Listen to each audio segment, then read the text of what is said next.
என் வளர்ப்பு தந்தை மீது எனக்கு காதல் வந்தது. அதனால் அவரிடம் நான் எப்போதும் அருகில் சென்று உட்காருவேன். ஒரு நாள் அவர் தூங்கிக் கொண்டிருந்த போது அவருடைய அறைக்கு சென்றேன். அவரும் மகிழ்ச்சியாக என்னை உள்ளே அழைத்து விளக்கை ஏற்றினார். அதற்கு பிறகு, என் பெயர் மீரா. எனக்கு 22 வயதாகிறது. நான் டெல்லியில் ஒரு சிறிய பகுதியில் வசிக்கிறேன். நான் மிகவும் அழகாக இருப்பேன். எல்லோரும் என்னை ஒரு தேவதை போல இருக்கிறாய் என்று சொல்வார்கள். இன்று நான் உங்களுக்கு என் வளர்ப்பு தந்தையின் ஒரு முக்கியமான சம்பவத்தை பற்றி சொல்லப் போகிறேன். நான் 20 வயதாக இருந்தபோது நடந்தது அது. அம்மா ஒரு பயங்கரமான நோயால் இறந்துவிட்டார். வீடும் வெறுமையாகிவிட்டது. எனக்கு அண்ணன் இல்லை, அக்காவும் இல்லை. மேலும் எனக்கு எந்த மாமாவோ அல்லது சித்தப்பாவோ இல்ல. அப்பா, அதாவது என் உண்மையான அப்பா, நான் சிறியவளாக இருந்தபோதே அம்மாவை விட்டு சென்று விட்டார். அம்மா 2வது திருமணம் செய்து கொண்டார். ஆனால் அந்த மனிதர் அவர் பெயருக்குத்தான் கணவர், அவ்வளவுதான். அவர் ஒரு குடிகாரர். அவரும் ஒரு நோயால் இறந்து விட்டார். பிறகு அம்மாவும் இறந்து விட்டார். நானும் தனியாகிவிட்டேன். ஆனால் அம்மாவுக்கு ஒரு தோழி இருந்தார், சீலா ஆண்டி. அவளது அண்ணன் மனைவி இறந்து விட்டதால் அவரும் தனியாக இருந்து விட்டார். அவர் என்னை பார்த்து கொள்ள முடியும் என்று சொன்னார். அப்படித்தான் என் வாழ்க்கையில் ஒரு வளர்ப்பு தந்தை வந்தார். அவரை நான் இப்போது அப்பா என்று அழைக்கிறேன். அவர் பெயர் ராஜ். அவருக்கு சுமார் 45 வயது இருக்கும். உயரமானவர், சற்று கம்பீரமாகவும் இருப்பார். முகத்தில் எப்போதும் இருக்கும் அந்த புன்னகை, ஆனால் கண்களில் லேசான சோகம். அவர் இயந்திரங்களை தயாரிக்கும் ஒரு சிறிய தொழிற்சாலையில் வேலை செய்கிறார். வீட்டிற்கு வரும்போது சோர்வடைந்து விடுவார். ஆனால் ஒருபோதும் புகார் செய்வதில்லை. முதல் முறையாக அவர் வீட்டிற்கு வந்தபோது நான் கதவை திறந்தேன். வெளியே வெயில் அதிகமாக இருந்தது. அவர் வியர்வையால் நனைந்து கையில் ஒரு பையுடன் நின்று கொண்டிருந்தார். மகளே மீரா, நான் தான் ராஜ், உன் அம்மாவின் தோழியின் சகோதரன். இனி நான் உன்னை பார்த்துக் கொள்வேன் என்று சொன்னார். அவரது குரல் எனக்கு ரொம்ப பிடித்திருந்தது. நான் அவரை உள்ளே அழைத்து சோபாவில் அமர வைத்தேன். நான் சமையலறைக்குச் சென்று தேநீர் போடச் சென்றேன். இந்த மனிதர் எப்படி இருப்பாரென்று யோசித்துக் கொண்டிருந்தேன். தேநீருடன் வந்தபோது அவர் எனது பழைய புகைப்பட ஆல்பத்தை பார்த்து கொண்டிருந்தார். நீ மிகவும் அன்பானவள் மீரா, அப்படியே உன் அம்மாவை போல என்று சொல்லி அவரது கண்கள் சிறிது நேரம் என்னை உற்று பார்த்தன. நானும் புன்னகைத்தேன்.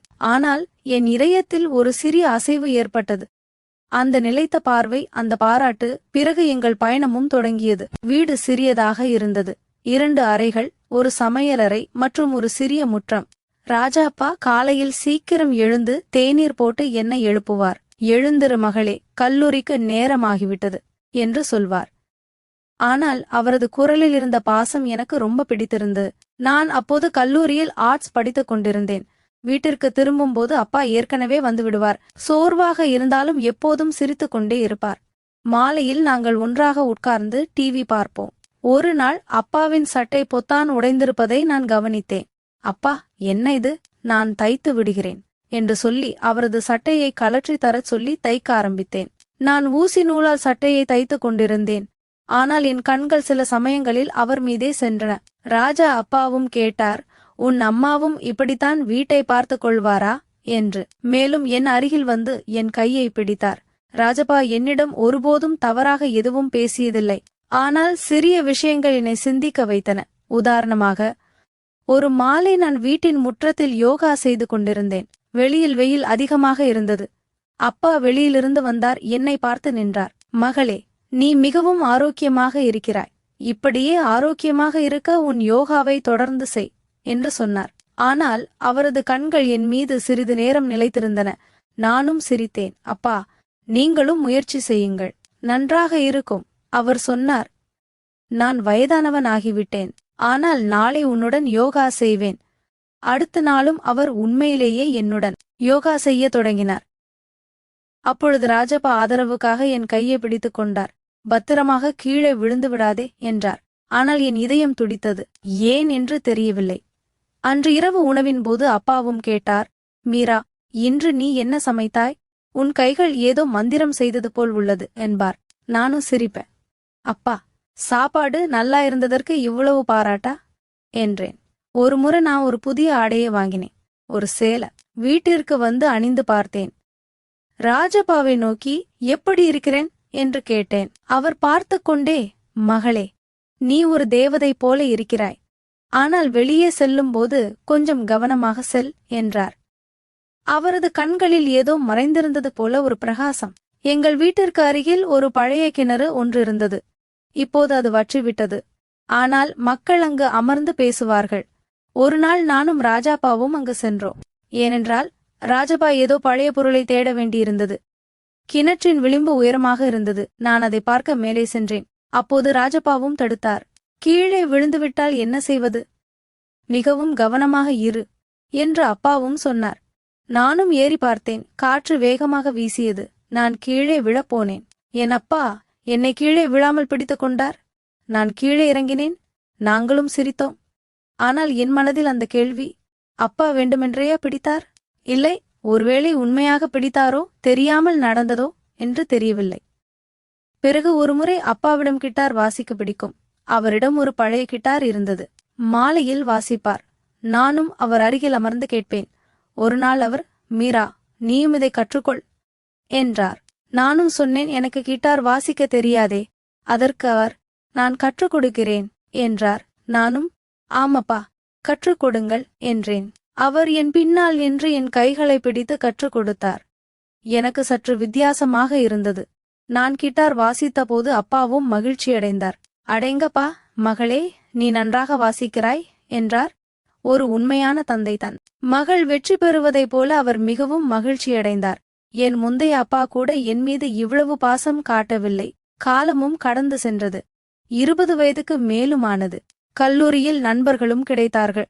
ஆனால் வீட்டில் அப்பாதான் எல்லாம். ஒரு சமயம் எனக்கு உடல்நிலை சரியில்லாமல் போனது. காய்ச்சலும் இருந்தது. அப்பா விடுப்பு எடுத்துக்கொண்டார். என் அருகில் அமர்ந்தார். கவலைப்படாதே மகளே, நான் இருக்கிறேன் என்றார். ஆனால் மருந்து கொடுக்கும்போது அவரது பார்வை சற்று வித்தியாசமாக இருந்தது. ஆனால் இது ஒரு அப்பாவின் பாசமாக இருக்கலாம் என்று நினைத்தேன். இரவில் எனக்கு தூக்கமே வரவில்லை.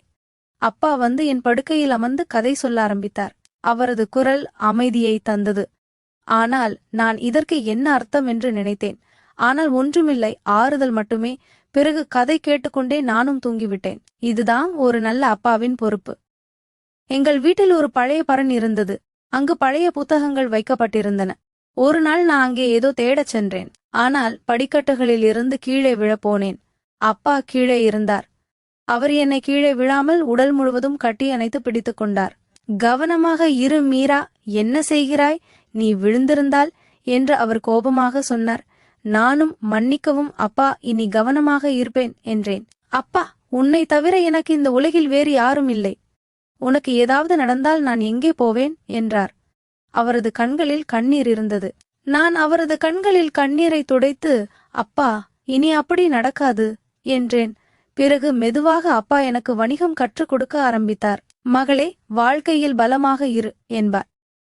நாங்கள் சில சமயங்களில் ஒன்றாக தொழிற்சாலைக்கு செல்வோம். அங்கே நான் இயந்திரங்களை பார்ப்பேன். அப்பா அதை பற்றி சொல்லியும் கொடுப்பார். ஒரு முறை என் கை ஒரு இயந்திரத்தில் சிக்கிக் கொண்டது. அப்பா என் கையை எடுத்து மருந்து போட்டு, ரொம்ப வலிக்கிறதா என்று கேட்டார்.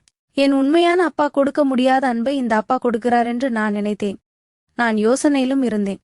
அப்பா என்னை பார்த்து, என்னவாயிற்று? நீ என்ன யோசித்துக் கொண்டிருக்கிறாய் என்று கேட்டார்.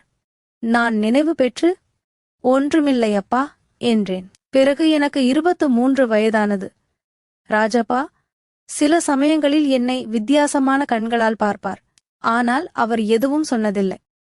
ஒரு நாள் மாலை நாங்கள் வீட்டின் மொட்டை மாடிக்கு நட்சத்திரங்களை பார்க்க சென்றோம். அப்போது, அப்பா, மீரா, நீ என் வாழ்க்கையின் வெளிச்சம் என்றார். நான் அவரது கையை பிடித்தேன். அப்பா, நீங்களும் எனக்கு எல்லாம் என்றேன். இப்போது எனக்கு 23 வயதானது. கல்லூரி முடிந்தது. வேலை தேடிக் கொண்டிருந்தேன். அப்பாவும் உதவினார். மாலையில் நாங்கள் வாழ்க்கையை பற்றி பேசுவோம். அப்பா என்னிடம், மீரா, திருமணம் பற்றி யோசி என்பார். நானும், அப்பா, என் திருமணம் இப்போதைக்கு இல்லை. நான் உங்களுடன் கொஞ்ச நாள் இருக்க விரும்புகிறேன். நான் உங்களை விட்டு போக விரும்பவில்லை என்றேன். அப்பா என்னை பார்த்து, மகளே, ஒரு நாள் நீ திருமணம் செய்து கொள்ளதான் வேண்டும் என்றார். நான் ஒரு அப்பாவின் அன்பிற்காக ஏங்கினேன். ஒரு நாள் தொழிற்சாலையில் அப்பாவுக்கு காயம் ஏற்பட்டது. அவர் மருத்துவமனையில் இருந்தார். நான் மருத்துவமனைக்கு சென்றேன். அவர் பக்கத்திலேயே இருந்தேன். இரவு அவர் தூங்கிக் கொண்டிருந்தார். நான் அவரது கையை பிடித்து அமர்ந்திருந்தேன். என் இதயமும் துடித்தது. இது என்ன என்று யோசித்தேன். ஆனால் காலையில் எல்லாம் சாதாரணமாக இருந்தது. அடுத்த நாள் அப்பாவும் குணமடைந்தார். மேலும், அப்பா, மீரா, நான் உன்னிடம் சில விஷயங்களை சொல்ல வேண்டும் என்றார். அவரது குரலில் ஒரு விசித்திரமான நடுக்கம் இருந்தது. நான் அவரது முகத்தை பார்த்தேன். அவர் சோகமாக தெரிந்தார். ஏதோ ஒரு பழைய ரகசியம் மறைந்திருந்தது போல, இப்போது வெளிவரத் தொடங்கியது போல இருந்தது. நான் என் கையை அவரது கையில் வைத்து, சொல்லுங்கள் அப்பா, என்ன விஷயம்? நீங்கள் ஏன் இவ்வளவு கவலையாக இருக்கிறீர்கள் என்று கேட்டேன். அப்பா ஒரு பெரிய ஆழ்ந்த மூச்சை விட்டார். அவரது கண்கள் கலங்கின. அவர் எழுந்து சன்னலுக்கு அருகில் சென்று வெளியே இருந்த இரவை பார்த்தார். மகளே, இந்த காரியத்தை நான் யாரிடமும் ஒருபோதும் சொன்னதில்லை.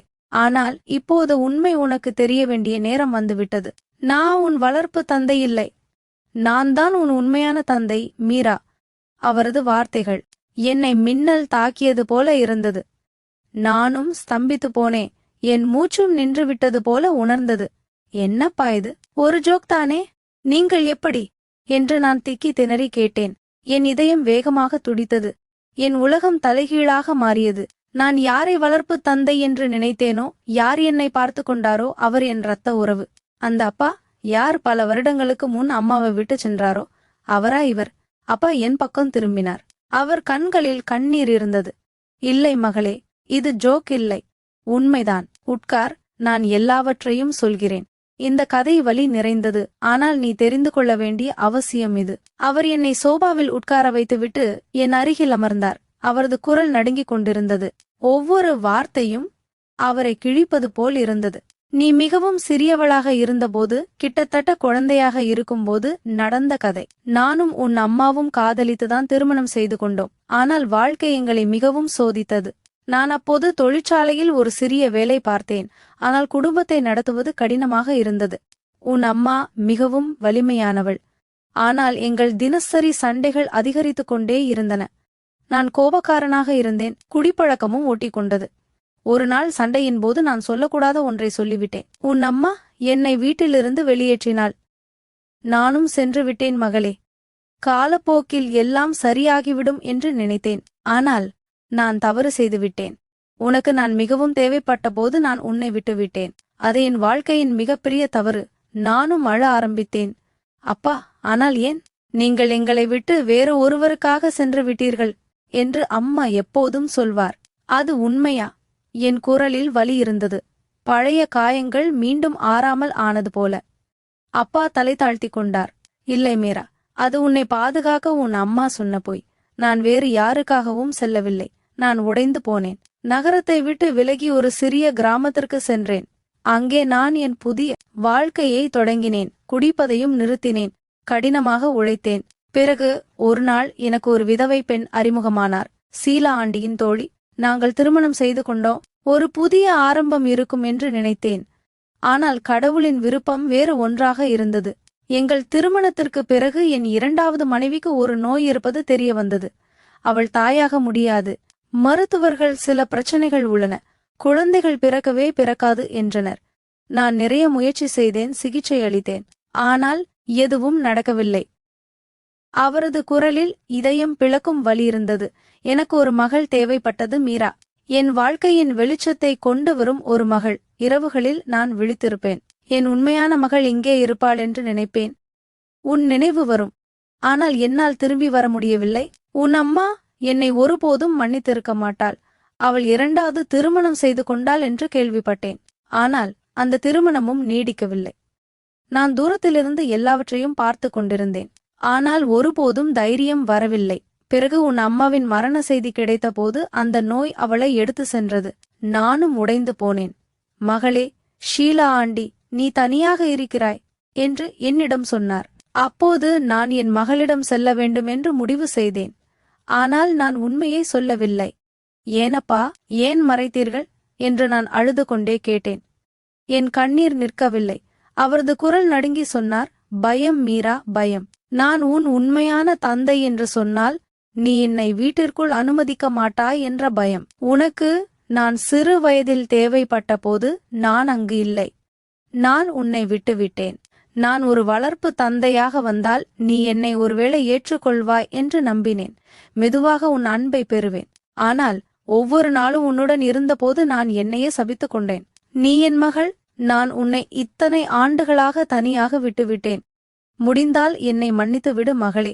நான் பலவீனமாக இருந்ததால் தான் உன் அம்மாவை விட்டு சென்றேன். ஆனால் இப்போது நான் பலமாக இருக்கிறேன். நீதான் என் வாழ்க்கை. அழுது கொண்டே இருந்தேன். இப்போது உண்மை எல்லாமே வெளியே வந்தது. அப்பா, நான் உங்களை மன்னிக்கிறேன்.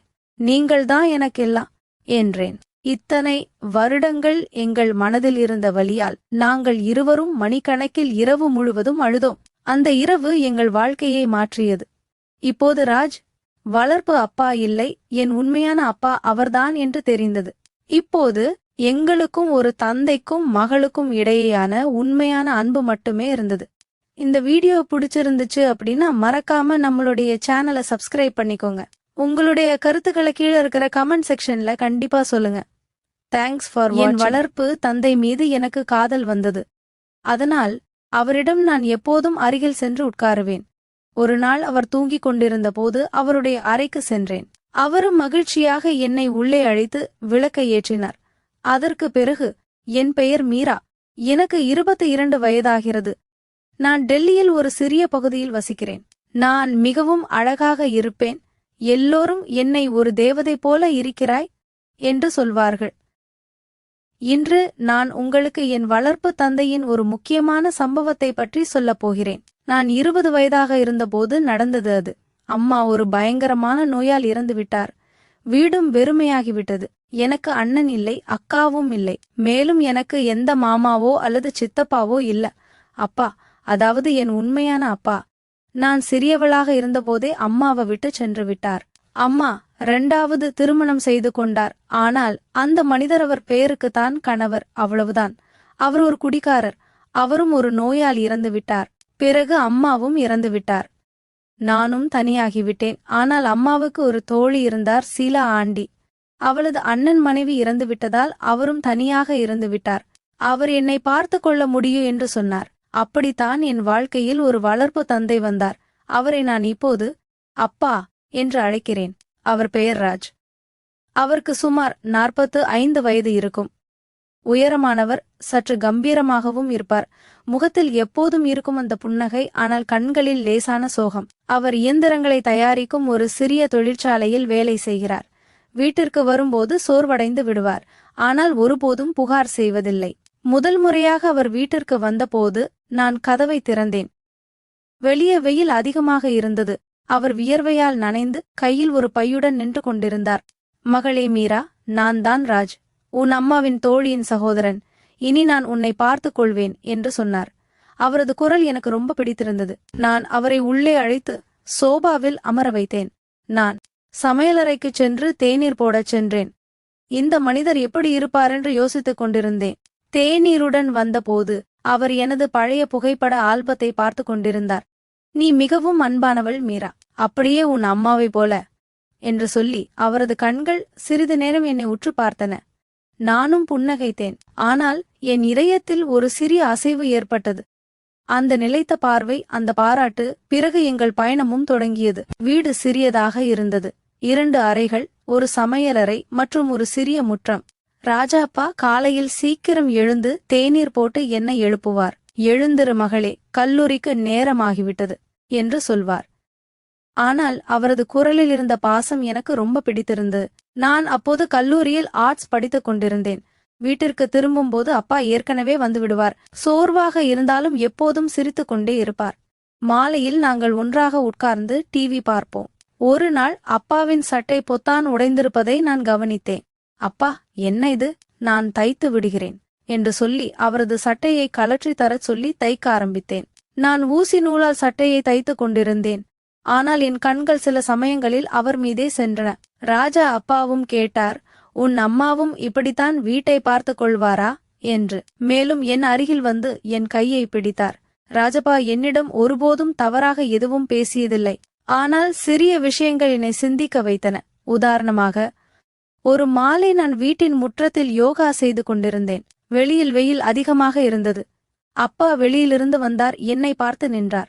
மகளே, நீ மிகவும் ஆரோக்கியமாக இருக்கிறாய். இப்படியே ஆரோக்கியமாக இருக்க உன் யோகாவை தொடர்ந்து செய் என்று சொன்னார். ஆனால் அவரது கண்கள் என் மீது சிறிது நேரம் நிலைத்திருந்தன. நானும் சிரித்தேன். அப்பா, நீங்களும் முயற்சி செய்யுங்கள், நன்றாக இருக்கும். அவர் சொன்னார், நான் வயதானவன் ஆகிவிட்டேன், ஆனால் நாளை உன்னுடன் யோகா செய்வேன். அடுத்த நாளும் அவர் உண்மையிலேயே என்னுடன் யோகா செய்ய தொடங்கினார். அப்பொழுது ராஜப்பா ஆதரவுக்காக என் கையை பிடித்துக் கொண்டார். பத்திரமாக கீழே விழுந்து விடாதே என்றார். ஆனால் என் இதயம் துடித்தது. ஏன் என்று தெரியவில்லை. அன்று இரவு உணவின் போது அப்பாவும் கேட்டார், மீரா, இன்று நீ என்ன சமைத்தாய்? உன் கைகள் ஏதோ மந்திரம் செய்தது போல் உள்ளது என்பார். நானும் சிரிப்பேன். அப்பா, சாப்பாடு நல்லா இருந்ததற்கு இவ்வளவு பாராட்டா என்றேன். ஒருமுறை நான் ஒரு புதிய ஆடையை வாங்கினேன், ஒரு சேலை. வீட்டிற்கு வந்து அணிந்து பார்த்தேன். ராஜப்பாவை நோக்கி எப்படி இருக்கிறேன் என்று கேட்டேன். அவர் பார்த்து கொண்டே, மகளே, நீ ஒரு தேவதை போல இருக்கிறாய். ஆனால் வெளியே செல்லும்போது கொஞ்சம் கவனமாக செல் என்றார். அவரது கண்களில் ஏதோ மறைந்திருந்தது போல ஒரு பிரகாசம். எங்கள் வீட்டிற்கு அருகில் ஒரு பழைய கிணறு ஒன்று இருந்தது. இப்போது அது வற்றிவிட்டது. ஆனால் மக்கள் அங்கு அமர்ந்து பேசுவார்கள். ஒரு நாள் நானும் ராஜாப்பாவும் அங்கு சென்றோம். ஏனென்றால் ராஜப்பா ஏதோ பழைய பொருளை தேட வேண்டியிருந்தது. கிணற்றின் விளிம்பு உயரமாக இருந்தது. நான் அதை பார்க்க மேலே சென்றேன். அப்போது ராஜப்பாவும் தடுத்தார். கீழே விழுந்துவிட்டால் என்ன செய்வது? மிகவும் கவனமாக இரு என்று அப்பாவும் சொன்னார்.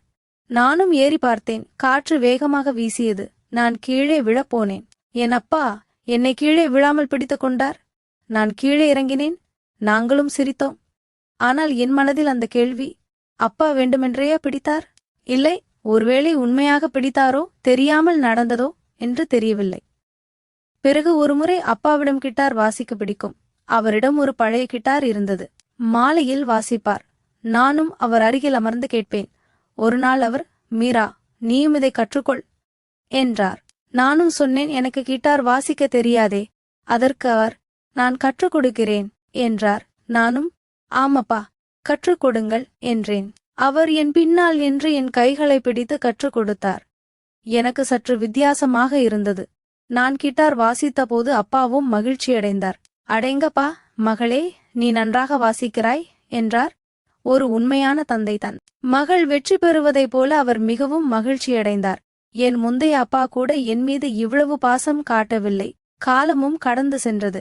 20 வயதுக்கு மேலுமானது. கல்லூரியில் நண்பர்களும் கிடைத்தார்கள். ஆனால் வீட்டில் அப்பாதான் எல்லாம்.